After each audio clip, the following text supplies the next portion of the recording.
convidado de hoje é Nathan Luz, ele é psicólogo e clínico e facilitador de grupos com ênfase em metodologias interativas inovadoras. Depois pode explicar um pouquinho mais sobre isso.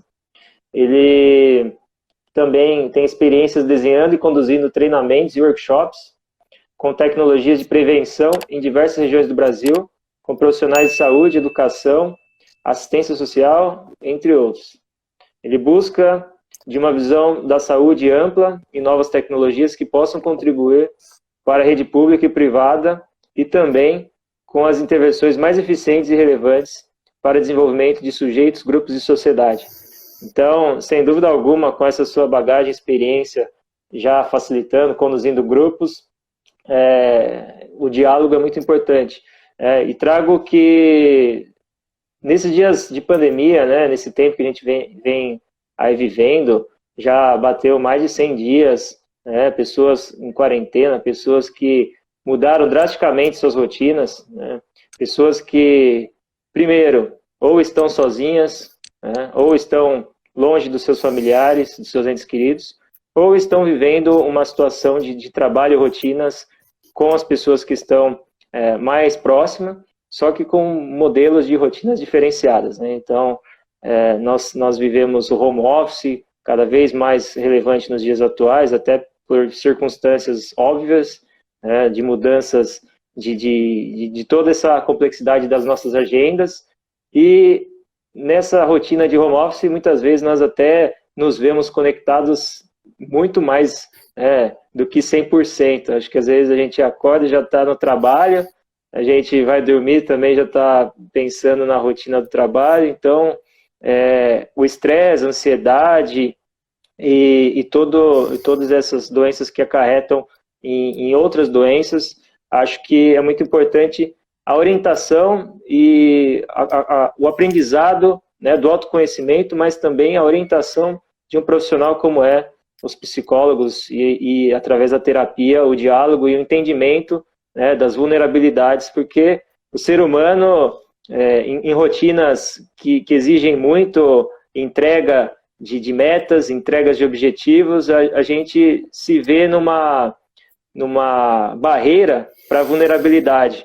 Então, eu gosto muito do que a Brené Brown fala, né, uma palestrante internacional, sobre vulnerabilidade, sobre empatia e sobre entender essa vulnerabilidade que todos nós temos nas nossas vidas. Nessas circunstâncias, Nathan, eu te passo a bola até para dialogar sobre a importância da saúde mental nos dias atuais, desse equilíbrio de não se cobrar muito e de saber que todos nós somos vulneráveis. E também queria saber da sua experiência e das suas atitudes facilitando e trazendo essas ferramentas inovadoras, se você contasse um pouquinho de quais você mais utiliza, de quais você mais gosta, e como esse processo das pessoas entenderem que, de fato, a autocobrança, a autossabotagem, muitas vezes não é algo tão, digamos, importante nesse processo, apesar de ser importante sim no desenvolvimento, né, nós temos que entender que acontece, mas eu gostaria de entender, até porque você viveu com grupos em situações um pouco precárias, né, então eu gostaria que você também trouxesse esse diálogo, e como a gente trata com a importância da terapia, a importância desse profissional para o desenvolvimento, e aí a gente pode relacionar também o que vem acontecendo nos dias atuais. Então, passo a bola para você. É muita coisa que eu joguei aí nos questionamentos, mas eu quero que você filtre do que, de fato, tem a entender da importância, primeiro, desse profissional para dialogar, para entender o outro e a questão de entendimento da vulnerabilidade também. Certo. Bom, obrigado pela introdução, pelo convite. Realmente, acho que você falou vários temas e acho que é algo que pode ser assunto para várias lives e várias trocas que se possa fazer, e que a gente, como sociedade, a gente possa falar sobre esses assuntos e aprofundar. Acho que isso é um desafio que essa época nos coloca, né? Mas, enfim, em primeiro lugar, eu queria te dar parabéns até por 28, né? Você comentou 28 conversas, diálogos, né? Então, te dar parabéns.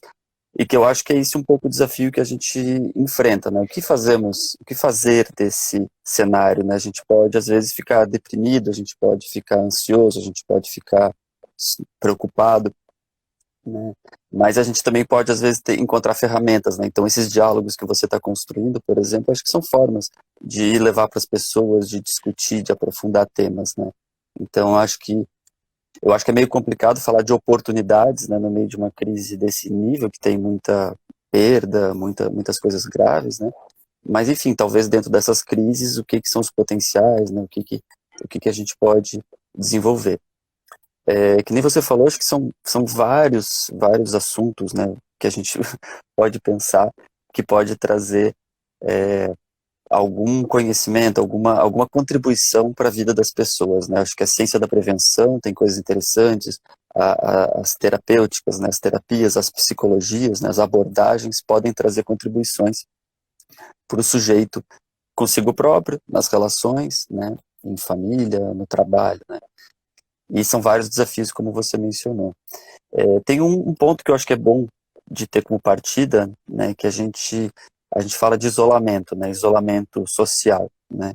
Uma contribuição, já que eu gosto da psicologia social, foi de diferenciar que a gente não precisa de um isolamento, na verdade, né, social, desse jeito fechado, mas que sim, isolamento físico, né, e que nós precisamos, na verdade, de um contato social, e que isso, por exemplo, é um contato social que a gente está vendo.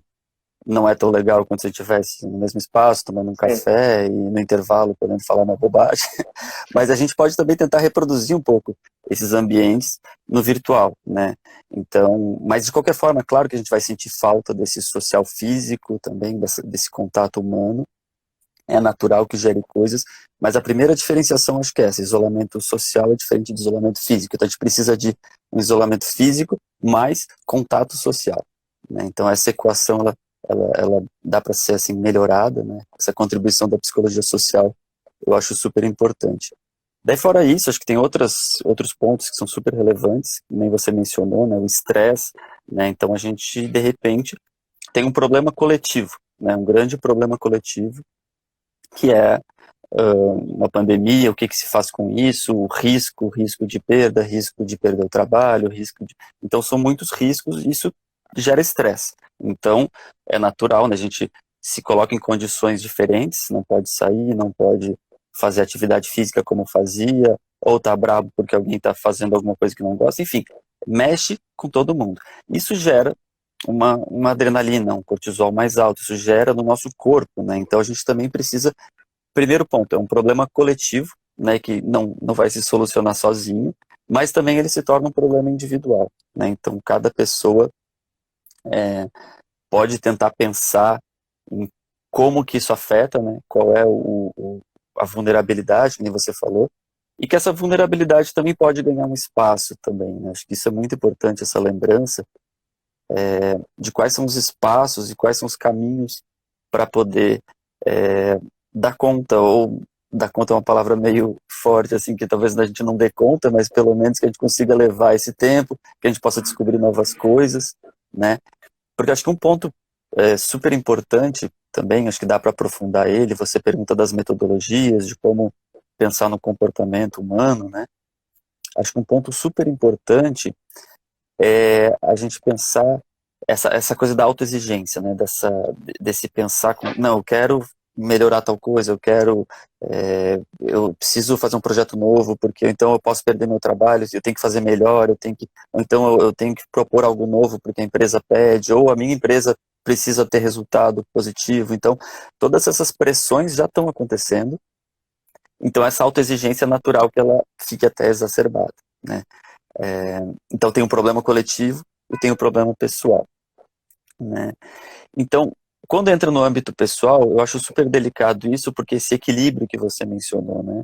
Porque até que ponto que eu vou me exigir muito e posso me fazer mal para mim, até que ponto que eu posso ser negligente também, e deixar passar, às vezes, e ficar, ou entrar, enfim, sei lá, alguma coisa de vítima, ou pensar, não enxergar o potencial, né?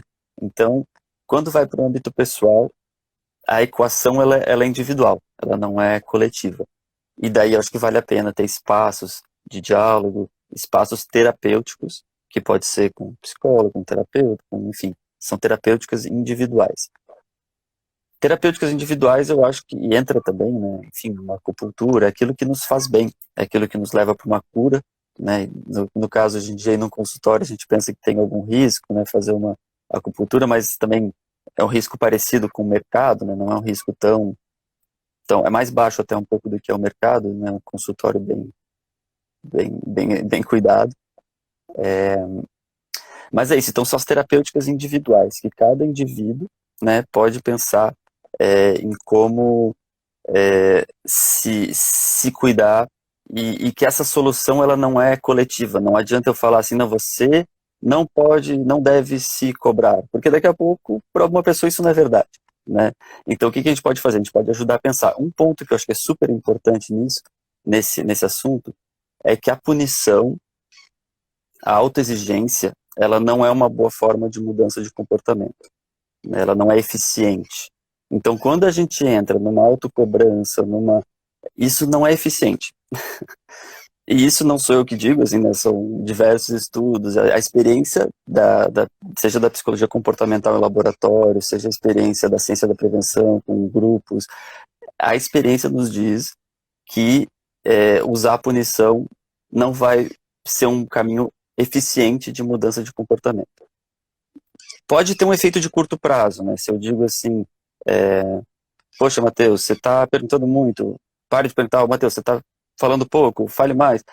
Pode ter um efeito de curto prazo, mas no médio prazo, a mudança de comportamento não é eficiente com esse tipo de solução.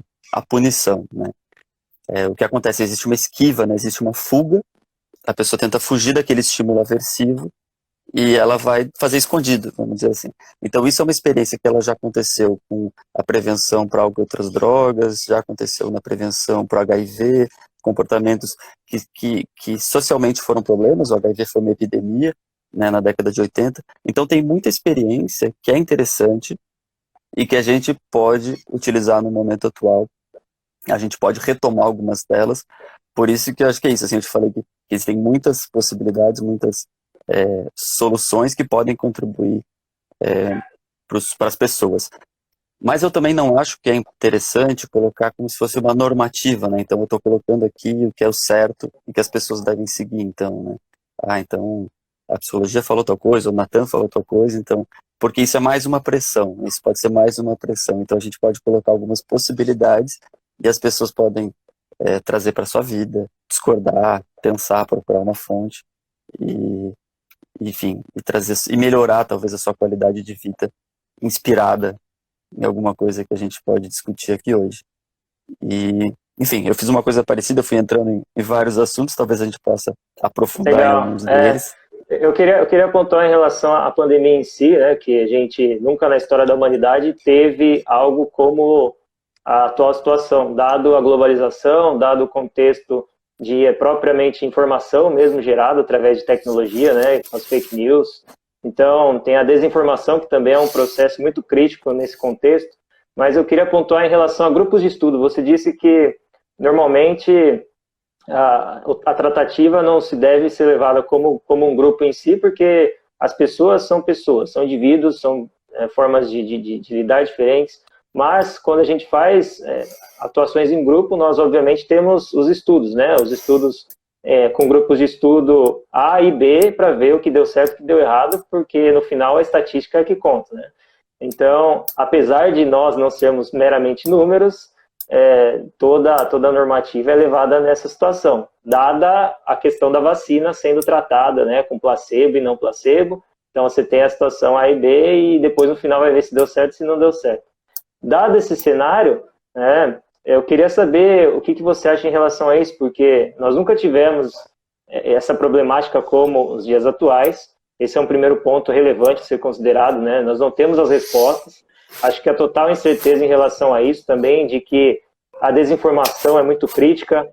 A gente escuta uma coisa hoje e amanhã já é outra coisa, e depois vem um grande governante de um país A fala uma coisa, depois do país B fala outra coisa porque é de interesse para ele. Então, como que você vê, primeiro, tenho muitos questionamentos para você, mas em relação a grupos de estudo, como que é feito isso em relação à pandemia? Como que você acha que vai ser desenvolvido isso, sendo que a gente não tem as respostas? E o que você já viu em relação ao que deu certo e que não deu certo, tratando-se de grupos? E B, em relação à tecnologia em si, o que você vê da difusão de desinformação, da difusão de informações em que as pessoas, né, nós tendemos a olhar o negativo, olhar as notícias ruins e dar credibilidade mais a elas, né? Acho que já é comprovado isso, que as mídias, né, vinculam notícias que não são muito boas, digamos, para otimizar nossa felicidade e focam em coisas que vem acontecendo de ruim no mundo, e o ser humano continua a olhar com mais ênfase isso. Então, nesse sentido, o que você vê em relação também ao nosso cotidiano, ao nosso dia a dia, de tratar essa filtragem de informação e dar relevância ao que não é muito bom para nós nos nossos dias, né? Então, acho que é um ponto importante, até talvez se você já tenha conversado e visto pessoas que deixaram de ver notícias em televisões, no jornal, dado essa condição, né, de só trazer informações que, de fato, contribuem para trazer um caos, né, um medo para nós, do nosso olhar para o mundo. Perguntas desafiadoras. Acho que é quase um de frente com o Bial, o Jô Soares, assim, acho que é brincadeira à parte. Não, super interessante esses temas que você colocou. Tem até uma colega, a Alessandra, que entrou, ela é nutricionista e está num projeto Partilhar Saúde, que a gente está montando para discutir questões de saúde interdisciplinares, e que ela tem um olhar super científico e adoraria, acho que, entrar nesse debate, quem sabe é um diálogo futuro que pode acontecer. Mas, enfim, realmente tem uma pergunta filosófica, científica, né, que você coloca, né, como é que a gente responde o caso a caso versus uma generalização, né? Acho que, claro, não dá para negar que existam generalizações, que existem estudos que são estatísticos, né, que são probabilísticos, né? Tem o Jung, até um psicólogo, psicanalista que eu gosto muito, que ele falava assim, estatisticamente você pode pegar e ir num rio, né, e medir as pedras, né, desse rio, e todas as pedras, e chegar numa média, que o tamanho médio das pedras é, sei lá, 12,2 centímetros. E depois você pode ser o caso de que nenhuma pedra coincida com essa média, né? Então pode ser que a média seja esse valor, mas que nenhuma tenha esse tamanho. Por quê? Porque a gente está medindo uma maior, uma menor, e esse é um valor médio.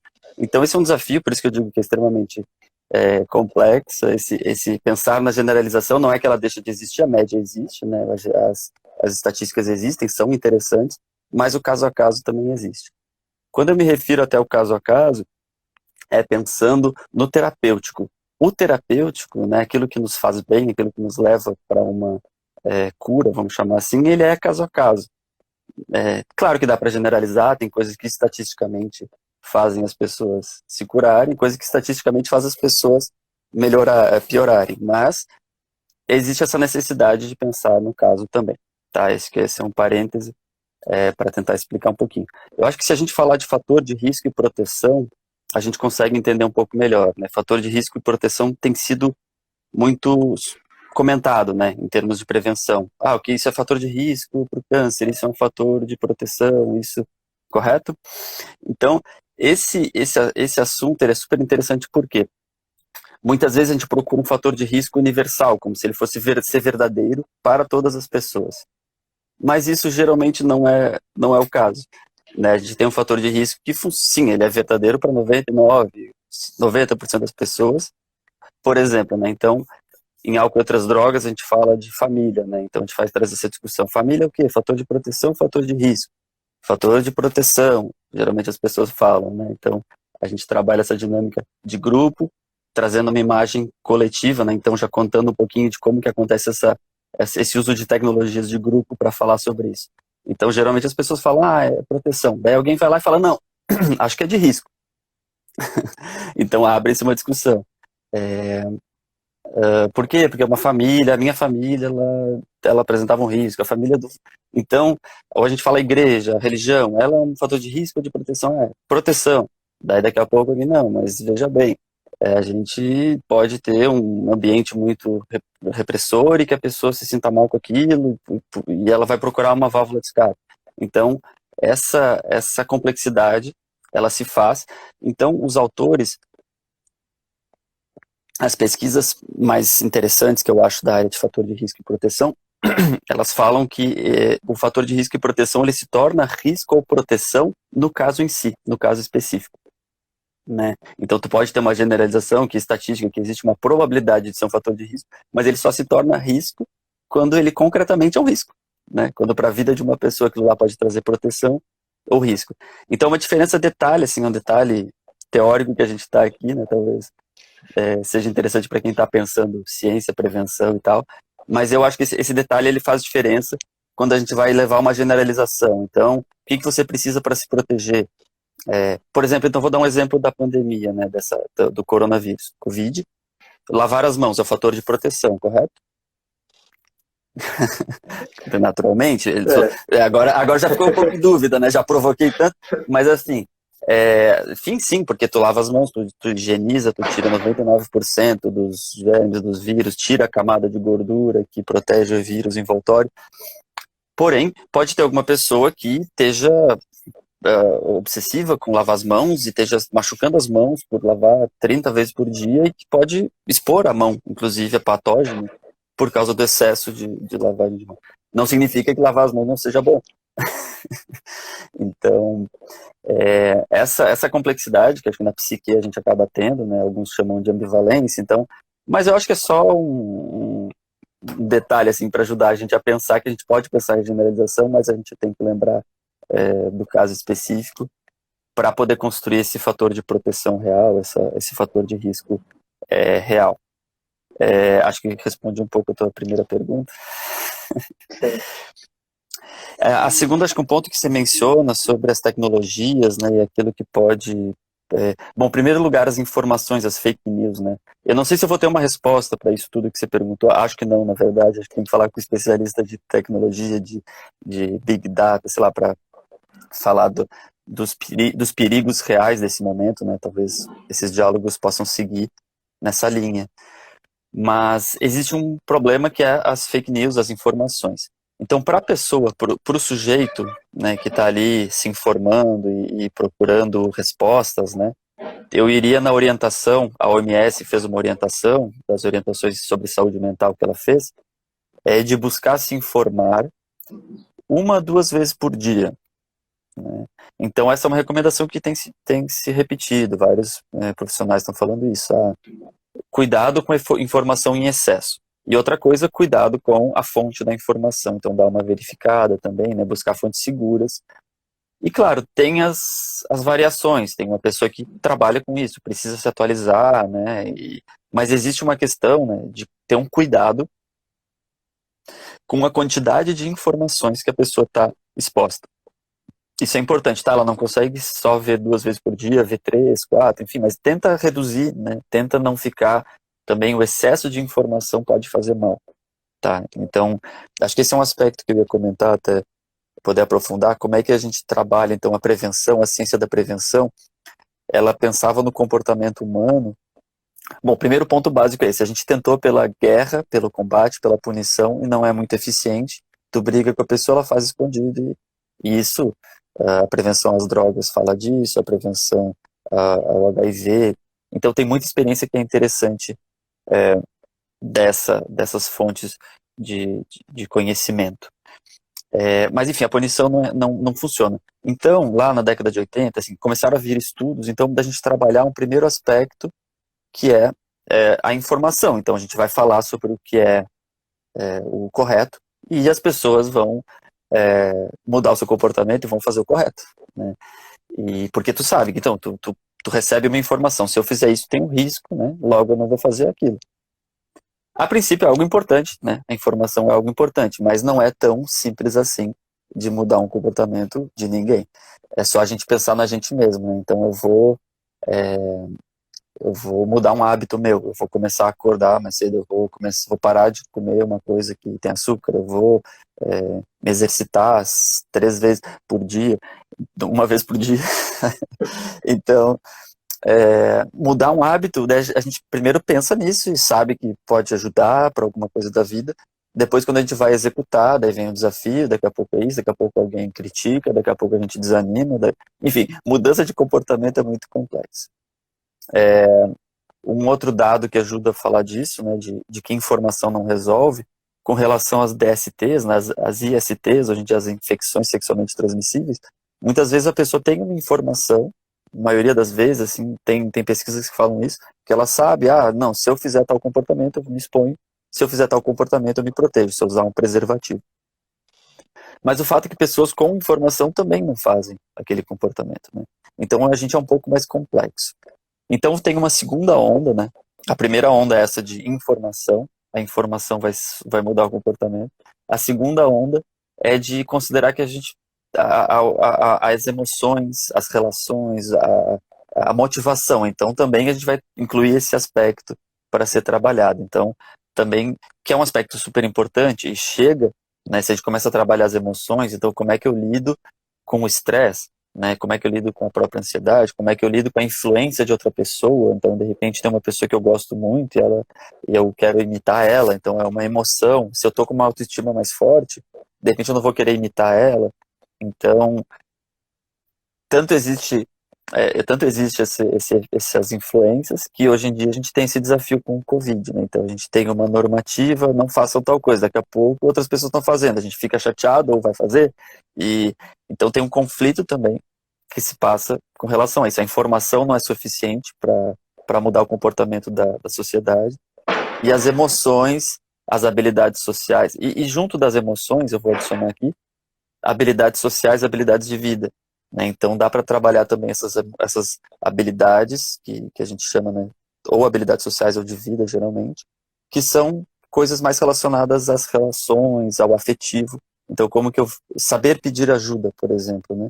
Para a cultura do homem, às vezes é mais difícil, até por conta de, enfim, várias cargas históricas.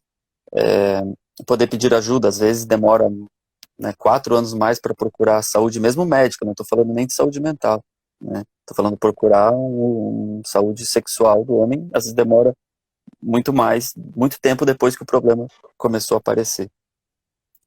Então esse é um primeiro ponto, assim, poder, enfim, um exemplo, na verdade, de habilidades sociais, habilidades de vida, que a gente pode desenvolver, enfim, lidar com estresse, e isso tudo foi incluído. Então a gente não é só ter informação, a gente tem também um lado emocional, um lado afetivo, que para a mudança de comportamento a gente precisa pensar nisso. Daí um terceiro aspecto também que é super importante, que é crenças, e é isso, crenças normativas, que também estão relacionadas a isso, com o que eu penso que os outros, que são crenças, né? Então eu acho que é normal fazer tal coisa, então eu vou fazer tal coisa. Então eu acho que isso é aceito socialmente, eu vou reproduzir esse comportamento. Então essas crenças que vão se criando culturalmente são outro aspecto que a prevenção começou a olhar e começou a oferecer soluções. Então é isso, assim, a gente tem um cenário de um desafio de pandemia, assim como foi problemas, teve a epidemia do HIV, né, teve um problema, né, sério, teve tecnologias que foram criadas para isso, soluções criadas para isso, né. Então essa experiência que eu falo que ela é super interessante. Tem alguns artigos sendo produzidos sobre isso, sobre como trazer essa experiência de mudança de comportamento, né, como trazer a ciência da prevenção, porque eu acho que um problema também sério é esse, assim, todo mundo se cobra, se exige, e, e, e tem um risco da negligência, da gente não fazer nada, mas tem um risco também da gente fazer muito, assim, da gente ficar super se exigindo e super tensos, e que acho que também precisa ser falado isso, né, nenhuma dos dois comportamentos é protetivo, né. Dá para fazer uma analogia, porque é como se a gente estivesse dentro de uma nuvem, né, nuvem Covid, a gente não consegue pensar, às vezes pessoas esclarecidas, amigos, assim, que eu tenho, daqui a pouco você entra no pavor, assim, não sai de casa, tá, assim, não sai de casa, mas assim, como é que a gente traduz isso para uma comunidade? Como é que a gente traduz isso para uma empresa? Como é que a gente explica isso? Como é que a gente consegue ser objetivo? Então, acho que a gente está dentro dessa nuvem, né? Então, acho que às vezes fazer uma analogia, como é que eu me comportaria se fosse um outro, comportaria se fosse um outro tipo de problema, se fosse enfim, uma coisa que eu tô menos afetada. Geralmente, então, um risco de... É muito engraçado fazer isso, assim, tentar trabalhar um outro exemplo, porque eu sempre trabalhei isso na saúde mental, né? Então, com a saúde mental, como tem um certo preconceito, assim, a esquizofrenia, tu vai atender uma pessoa, uma família, e a pessoa tem tem uma negação do problema, né? Então a gente fazer uma analogia com um problema mais orgânico, né? Com um ataque cardíaco, com uma parada cardíaca, com um problema que quando acontece isso, a gente não briga com a pessoa, né? A gente não pega e vai, poxa, por que tu teve um ataque, por que tu se alimentou? A gente vai resolver o problema, né? Então com a saúde mental geralmente fazia isso. Só que agora a gente está num problema orgânico, só que a gente está dentro de uma nuvem de uma complexidade, de não saber. E esse ponto que eu ia comentar, que só para terminar, que eu já falei muito, quero te ouvir um pouco mais, mas é difícil de saber por onde ir, e existe uma cobrança, uma autoexigência que acho que todo mundo está se cobrando, e a gente acaba criando e disseminando e sendo parte também dessa nuvem, sabe? Seja porque a gente deixa uma pessoa nervosa, um amigo, porque a gente dissemina um pânico, ou porque a gente é negligente também, esse risco é real e concreto, né? Porque a gente acha que não importa, posso estar influenciando as pessoas, né? Eu posso produzir um risco que não é para mim, mas eu posso ser um vetor do vírus para alguém, né? Então, achar o equilíbrio que você falou nesse cenário é um desafio. Mas é isso que eu falei, eu me estendi, acabei abrindo outros pontos. É bacana trazer da perspectiva também que eu falei de vulnerabilidade, você disse agora do equilíbrio.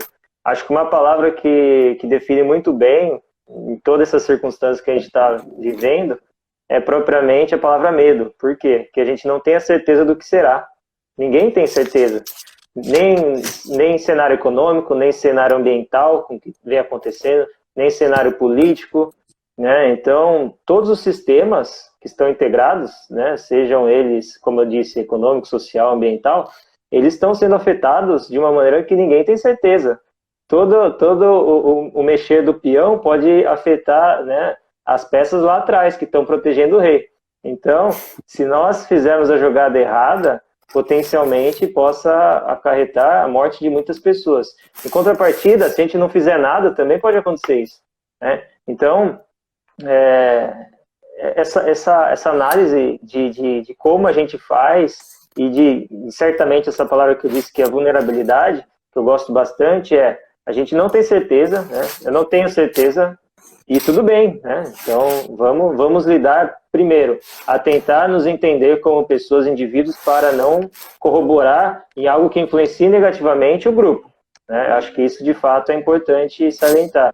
Por quê? Porque como vetores, né, como pessoas que podem transmitir para muitas outras, se a gente não se cuidar, né, como a gente vê festas acontecendo, pessoas saindo sem máscara, isso certamente deveria ter algo mais, assim, digo, através, não sei se de punição, que seria o caso, mas de entendimento mais amplo do que de fato essa pessoa está fazendo para o todo. Né? Então, acho que até uma questão de um cenário egoísta em relação a essas pessoas nessa tratativa. Contrapartida, se a gente sabe como vem acontecendo todas as influências negativas do vírus, a gente vivenciou isso, a gente é afetado de uma maneira totalmente diferente de quem não está nem aí para o que vem acontecendo, né? Está aquém de tudo. Não usa máscara, não se protege, vai e sai em locais que potencialmente tenham mais pessoas, ou até mesmo não sabe que está com o vírus e acaba por transmitir, por não estar se cuidando, né, com o uso de máscara. Então, assim, tudo isso influencia para esse medo, né? Primeiro que a gente não tenha certezas, e se você talvez faça um exame hoje, nos próximos dias você possa ter ou possa não ter o vírus, então são vários questionamentos de também não ter essa resposta aí de tudo que a gente vem tendo na questão de medicina, né, dos testes como um todo. Primeiro em questão de escala, segundo em questão de custo, terceiro em questão de eficiência e eficácia. Então, assim, acho que o medo define tudo isso que a gente vem conversando e que é uma palavra que define a própria história da humanidade, né? Se a gente não tivesse aí a pretensão de explorar, de sair da caverna, algo escuro, algo inexplorado, de um mundo de possibilidades lá fora, né, com luz e com coisas novas, a gente não teria, talvez, tudo isso que a gente viveu na história da humanidade, né, de descobertas, e assim vai a evolução humana. Acho que saber esse medo e fazer os questionamentos, primeiro como indivíduo, segundo como grupo, eu acho que é muito importante. E por isso que eu pontuo que o diálogo, né, seja com especialistas, seja conosco, né, como pessoas, é muito importante para esse entendimento. Né? E se não houver entendimento, tudo bem também. Né? A gente tem que parar para ver que a gente não tem as certezas, e ainda mais nesse cenário. Né? Então, nesse ponto que eu gostaria de contribuir, do que eu venho me questionando também, em relação ao que vem acontecendo, né? Porque a gente exige-se no mercado, né, as certezas. Né? Uma empresa quer ter a certeza de acertar, só que das incertezas também vem as certezas posteriores. Né? Empresas, por exemplo, que se arriscaram a fazer coisas que nunca haviam pensado e hoje estão tirando proveito entre aspas, né? Captando os resultados dessas ações. Né? Vide o cenário da pandemia, que exigiu que muitas empresas fizessem algo do dia para o outro e que agora estão se adaptando e fazendo acontecer. Então, acho que, primeiro, medo é uma palavra importante. Segundo, adaptabilidade também. E o terceiro, questionamento, seja individual ou em grupo. Esses são os pontos que eu gostaria de trazer da sua fala e do que a gente vem conversando. Sim, perfeito. Acho que é bem importante mesmo essa questão do medo, enfim. Acho que eu falei um pouco assim de cuidado com a punição, mas é isso, assim, até se olhar, falando da minha vida, por exemplo, eu estou extremamente cuidadoso, assim, né, então evitando, tô cumprindo o isolamento, mas esse é o ponto, assim, como é difícil tu separar um pouco a precaução da tranquilidade, assim, parece que a gente tem que, porque assim, tem gente que realmente está com pânico, assim, que tá afetando, então que a gente pode, às vezes, tentando ajudar, né, às vezes ajuda a piorar também. Então essa reflexão vale a pena para os influenciadores, para todo mundo que está tendo um lugar de influência social, né, e mesmo nas relações pessoais, amigos, amizades, né. Então acho que é isso, assim, eu sou a favor, assim, da parcimônia, né, porque acho que é isso, quando tem uma crise, vamos agir pouco e vamos tentar saber o que a gente está fazendo. Esse é um jeito de lidar com a crise, das várias crises que eu lidei, seja da minha vida, seja no atendimento psicossocial, de urgência. Então, parcimônia, né? Vamos agir com calma, com cuidado e vamos, isso, tentar atenuar a crise. E qualquer ação pode piorar a crise. Essa que é a questão, né? Quando a gente está numa situação delicada, a gente pode contribuir. Então, se está acolhendo ali uma emergência, uma urgência, uma família que está em crise, uma internação, tu se confronta com isso, né? Então acho que a gente está vivendo uma crise, é uma crise coletiva, mas acho que é importante relembrar o lugar de cada um, sabe? Cada um tem um lugar nisso, a gente pode reverberar isso na gente, a gente pode alimentar, a gente pode buscar uma paz, a gente não, tem algo social que a gente não vai conseguir resolver, e a gente pode, mas que nem você falou também, a partir do exemplo, a gente pode também acabar influenciando, né? Sair mostrar negligência, eu posso influenciar outras pessoas, ou eu posso ser um vetor disso para uma pessoa que tem uma vulnerabilidade, né, que nem você comentou. Acho que esse é um fator importante. Eu acho que uma coisa também super interessante para a gente pensar, que eu acho que é o desafio da gente falar de perdas, né, eu acho que eu estava pensando, né, quando você me convidou aqui, eu fiquei pensando dos assuntos, assim, desse momento. Eu acho que a perda é um assunto que não tem sido pouco falado, mas que é extremamente presente, né? A perda, porque a perda, ela fala de possíveis perdas familiares, né? Perdas de pessoas queridas, né? O medo da perda ou a própria perda. Pode acontecer também uma perda, enfim, o risco consigo próprio, né? E também tem uma outra perda que é uma perda econômica, né? Existe um risco de perdas de emprego, que possa afetar a perder uma empresa que é própria, né? Um gestor pode perder o seu cargo, ou a empresa pode também falir, como tem acontecido. Então, acho que de todas as partes, unindo assim as diversas reações, a perda é um assunto que tem reunido.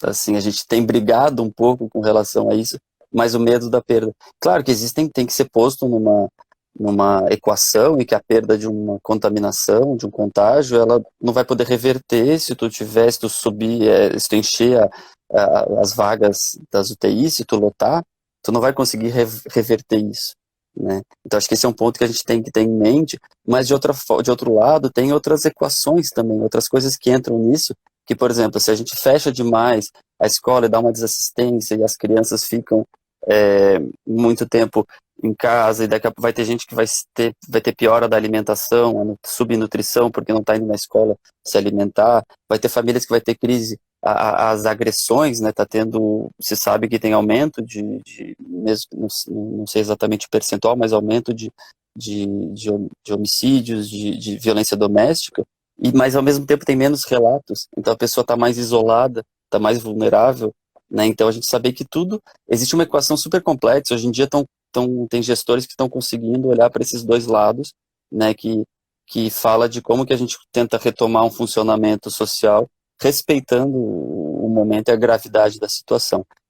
Mas o fator é que eu acho que é isso, poder pensar no medo, o quanto que ele pode ser um motor para a gente fazer coisas novas, para a gente aprender, para a gente sair dessa caverna, que nem você falou, mas que ele também pode ser um medo que fique só pelo medo, né, e que a gente pode, às vezes, e pode fazer mal. Geralmente ele faz mal, né? Eu acho que essa medida, ela é super importante.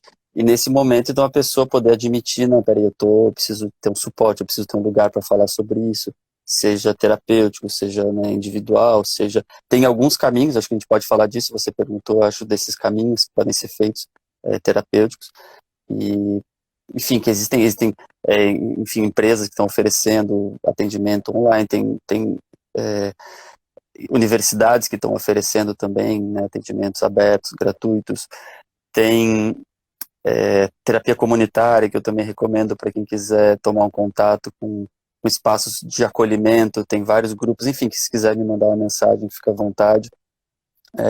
São grupos de várias regiões do Brasil, até da América Latina estão fazendo, né?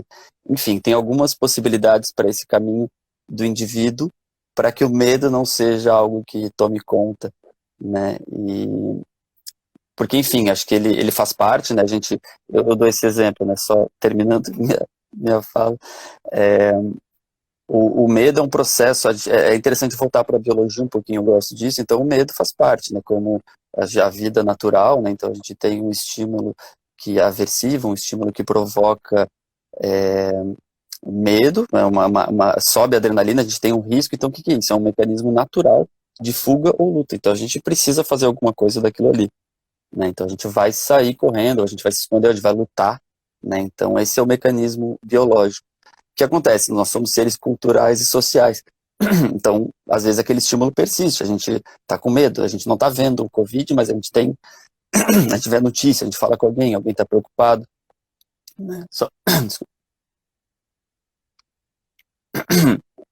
Mas, então, o problema desse medo, desse cortisol, é quando ele se torna algo crônico, né? Quando ele pode causar prejuízo para o corpo, né? Além de poder ter um medo pontual que faça mal, a gente pode ter essa persistência desse medo, que pode ser algo crônico.